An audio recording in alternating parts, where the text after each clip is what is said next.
So what happens once you've realized that this person or this relationship is not really in your best interest anymore, that you've outgrown it, that you now see that, and you really want to believe in yourself and go through the next level of growth spiritually and in this world as a human being? What do? The first step is to be honest, compassionate, and kind.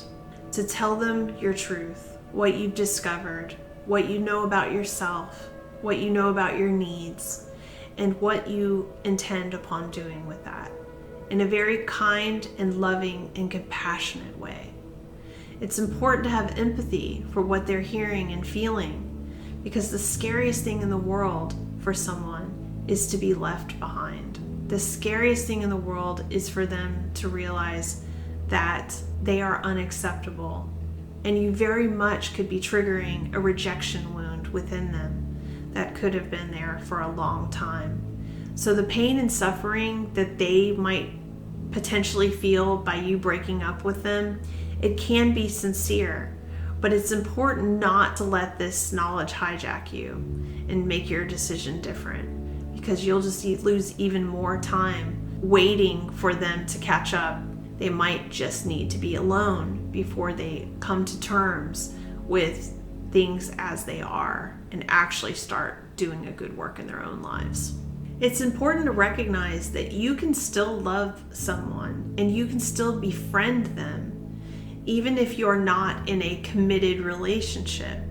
You don't have to go into a situation where everyone on both sides of this commitment is destroyed just because the relationship breaks up. This is what most people think. Most people believe that once a relationship is over, the worst things happen. Both parties are destroyed and they have to rebuild their lives again. And sadly, that is the case in a lot of situations. But it's only because people don't know how to continue on with love and being loving, even if they're not committed to someone.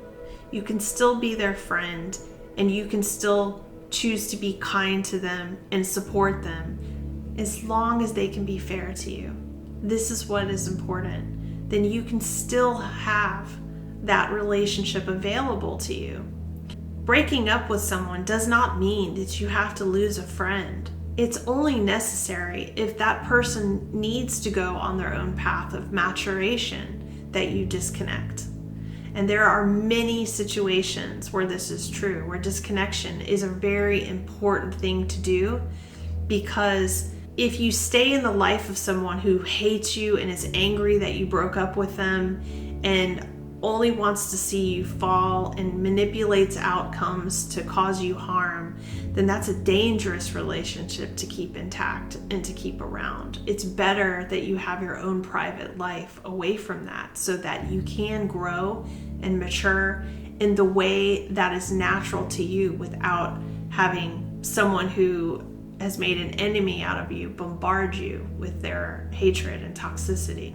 And since breakups can trigger the ugliness in people, it can bring out their trauma wounds, it can make them feel rejection, it can make them feel not good enough, it can make them feel shame in front of their friends, and it can make them lie and manipulate their friends and their people around them to believe that they're a victim. The most ugliest characteristics can come from someone who feels rejection, isolation, and shame. Be prepared that this can happen, but make sure that you always maintain impeccable integrity, to be compassionate and kind, and to not ever gossip negatively behind their back. They may not ever appreciate that, but you never know. It really could change their life should they find out the high road that you've taken. Now, it doesn't mean that if there aren't very dangerous elements about this person that you shouldn't warn people. It means that you shouldn't talk negatively about people behind their backs. That can cause them to lose their dignity and can create shame. They're already feeling shame because you're breaking up with them. So it's important to understand that their hardship is beginning and you don't want to contribute to that. And it's okay to outgrow people. It's okay if your relationship doesn't work, if it's the right time to separate and split and to start anew. It's important to accept and to see the truth and to work with the truth and to move on, because so many beautiful things can come when you accept the truth as it's showing you.